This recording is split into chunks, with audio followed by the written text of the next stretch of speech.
আসসালামু আলাইকুম দাখিল 25 কেমন আছো তোমরা? আশা করতেছি খুবই ভালো আছো। অনেক দিন ধরেই তোমরা হোয়াটসঅ্যাপে মেসেজ দিচ্ছিলে যে ভাইয়া বাংলা দ্বিতীয় পত্র নিয়ে তো এমসিকিউ নিয়ে খুবই টেনশনে আছি, খুবই চিন্তায় আছি। এই জন্য তোমাদের জন্য আজকের এই ভিডিও বানালাম। তোমাদের বাংলা দ্বিতীয় পত্র পরীক্ষার আগে আমরা তোমাদেরকে 4 থেকে 5টা বা 3 থেকে 4টা পিডিএফ দেবো। ওই পিডিএফের মধ্যে কিছু এমসিকিউ দাগানো থাকবে, তোমরা ওই দাগানোগুলো পড়লে আশা করি পরীক্ষায় 30টার মধ্যে 30টাই কমন পাবা ইনশাল্লাহ। তো চলো আজকের ক্লাসটা শুরু করা যাক। আজকের ক্লাসে আমরা প্রথম 1 থেকে 5 পরিচ্ছেদ পর্যন্ত তোমাদেরকে এমন কিছু এমসিকিউ দেখিয়ে দেবো যার মধ্যে তোমরা ওইগুলো কমন পাবা, এমসিকিউগুলো কমন পাবা। তো চলো শুরু করা যাক। একদম প্রথম পরিচ্ছেদ ভাষা ও বাংলা ভাষা, পৃষ্ঠা প্রথম যেটা, ওইখানে গেলে তোমরা দেখতে পারবা যে শুরুর দিকে আমরা কোনো এমসিকিউ দিইনি, আর শুরুর দিকে এমসিকিউ তেমন গুরুত্বপূর্ণ না। তারপরেও তোমরা এই এমসিকিউটাকে পড়ে রাখতে পারো। মনের ভাব প্রকাশক এসব বাক্যের সমষ্টিকে বলে ভাষা, তবে এটা তেমন গুরুত্বপূর্ণ না, এই জন্য আমরা তোমাদেরকে দেইনি। দেখো, আমরা প্রথম যে এমসিকিউটা তোমাদেরকে দিয়েছি সেটা হচ্ছে বাংলা পৃথিবীর 6ষ্ঠ বৃহত্তম ভাষা, কিন্তু কোন দিক দিয়ে? সেটা হচ্ছে মাতৃভাষী মোট জনসংখ্যার ভিত্তিতে। মাতৃভাষী মোট জনসংখ্যার ভিত্তিতে বাংলা পৃথিবীর 6ষ্ঠ বৃহত্তম ভাষা। তারপর দ্বিতীয় এমসিকিউ আমরা তোমাদেরকে যেটা দিয়েছি সেটা হচ্ছে ধ্রুপদী ভাষা সংস্কৃত এবং পল্লীর সাথে বাংলা ভাষার ঘনিষ্ঠ সম্পর্ক রয়েছে। কার সাথে ঘনিষ্ঠ সম্পর্ক রয়েছে? বাংলা ভাষার সাথে। কাদের? সংস্কৃত ও পল্লী। এখন দেখো, আমরা যদি নিচে যাই তাহলে তোমরা কিন্তু আরও 2টা এমসিকিউ দেখতে পারবে। সেখানে হচ্ছে আনুমানিক 1000 বছর আগে পূর্ব ভারতীয় প্রকৃত ভাষা থেকে বাংলা ভাষার জন্ম হয়েছে। এখান থেকে কিন্তু 2টা এমসিকিউ আসতে পারে, সেটা হচ্ছে কত বছর আগে, আর একটা হচ্ছে কোন ভাষা থেকে বাংলা ভাষার জন্ম হয়েছে। তো 1000 বছর আগে হয়েছে কোন ভাষা থেকে? পূর্ব ভারতীয় প্রকৃত ভাষা থেকে। আরেকটা এমসিকিউ এখানে আছে, সেটা হচ্ছে বাংলা ভাষার লিখিত প্রাচীন নিদর্শন চর্যাপদ।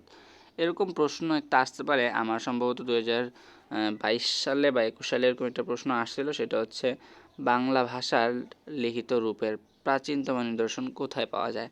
সেটা হচ্ছে চর্যাপদে। দেখো, দ্বিতীয় পৃষ্ঠায় চলে যাই। দ্বিতীয় পৃষ্ঠায় দেখো কি রয়েছে, বাংলা ভাষার নিজস্ব লিপি রয়েছে, এই লিপির নাম বাংলা লিপি। এটা কিন্তু খুবই খুবই গুরুত্বপূর্ণ। বাংলা ভাষার নিজস্ব লিপির নাম কি?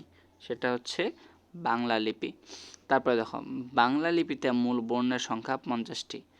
এই যে এমসিকিউ আছে, বাংলা লিপিতে মোট বর্ণের সংখ্যা 50টি, স্বরবর্ণ 11টি, ব্যঞ্জনবর্ণ 39টি। এটা তোমরা আশা করি সবাই পারো, এটাও গুরুত্বপূর্ণ, তোমরা অবশ্যই পড়ে রাখবা।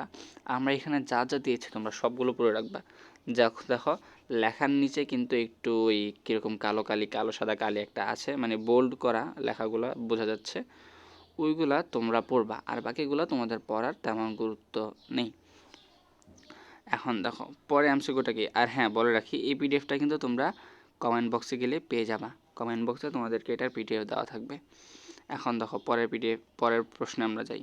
পরের প্রশ্ন হচ্ছে উপমহাদেশে ব্রাহ্মী লিপির জন্ম হয়।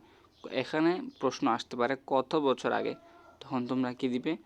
প্রায় 2500 বছর আগে। হ্যাঁ, কোথায় জন্ম হয়? উপমহাদেশে জন্ম হয়। এটা তেমন গুরুত্বপূর্ণ না, বাট তোমরা অবশ্যই এটা পড়ে রাখবে, যেহেতু এটা আমরা দিয়েছি তোমাদেরকে। তারপরে দেখো, ভারতের পশ্চিমবঙ্গ ও ত্রিপুরা প্রদেশের অন্যতম দাপ্তরিক ভাষা বাংলা। ঠিক আছে, ভারতের পশ্চিমবঙ্গ ও ত্রিপুরা প্রদেশের অন্যতম দাপ্তরিক ভাষা বাংলা। এরকম এমসিকিউ কিন্তু পরীক্ষায় আসে। হ্যাঁ, বইও সম্ভবত এমসিকিউটা আছে যে ভারত নিচের কোন জায়গার দাপ্তরিক ভাষা বাংলা। দেখো, এখন আমরা অনুশীলনীতে যাই। আর বাংলা দ্বিতীয় পত্রে এবার প্রশ্ন একটু সহজ হতে পারে, এই জন্য তোমাদের অবশ্যই অনুশীলনী পড়া থাকতে হবে। দেখো, প্রথম যে এমসিকিউ, বর্ণের সাথে কোন ইন্দ্রিয়ের সরাসরি সম্পর্ক রয়েছে? উত্তর কি হবে? চোখ। দেখো, আমরা কিন্তু তোমাদেরকে উত্তর প্রত্যেকটার মধ্যে দিয়ে দিয়েছি বোল্ড করে। দেখো, 2 নম্বরটাকে ব্রেল পদ্ধতি ব্যবহার করে কারা? দৃষ্টিশক্তিহীনরা। 3য় নাম্বার, বাংলা ভাষায় কথা বলে কতজন? প্রায় 30 কোটি লোক। হ্যাঁ, 30 কোটি লোক বাংলা ভাষায় কথা বলে। এখন আছে মাতৃভাষী জনসংখ্যার দিক দিয়ে বাংলা পৃথিবীর কততম ভাষা। এটা কিন্তু তোমাদেরকে আমরা উপরে বলে আসছি, পড়িয়ে আসছি। ভিডিওটা পজ করো, কমেন্টে জানাও যে মাতৃভাষী জনসংখ্যার দিক দিয়ে বাংলা পৃথিবীর কততম ভাষা, এটা তোমরা আমাদেরকে কমেন্টে জানাও। উত্তর হচ্ছে ষষ্ঠ। 5 নম্বর এমসিকিউ হচ্ছে নিচের কোনটি ভাষা পরিবারের নাম নয়, সেটা হচ্ছে আফ্রিকীয়। হ্যাঁ, আমরা কিন্তু উপরে তোমাদেরকে দিইনি, বাট ওইখানে উপরে আছে, সেটা হচ্ছে আফ্রিকীয়। অনুশীলনী তোমরা সব পড়বা, আমরা যেগুলো অনুশীলনী দিই, আমার অনুশীলনী দেওয়ার মতো কিছু নাই। বইয়ের মধ্যে যে অনুশীলনীর প্রশ্নগুলো আছে, এমসিকিউগুলো আছে, এগুলো তোমরা সবগুলো পড়ে যাবা। পাশাপাশি একদম মূল বইয়ের যে পড়াগুলো আছে ওইখানে আমরা যা দিয়েছি তা পড়লেই তোমাদের হয়ে যাবে। 6 নম্বরে আছে ধ্রুপদী ভাষা হিসেবে স্বীকৃত কোনটি? সংস্কৃত ও পলি।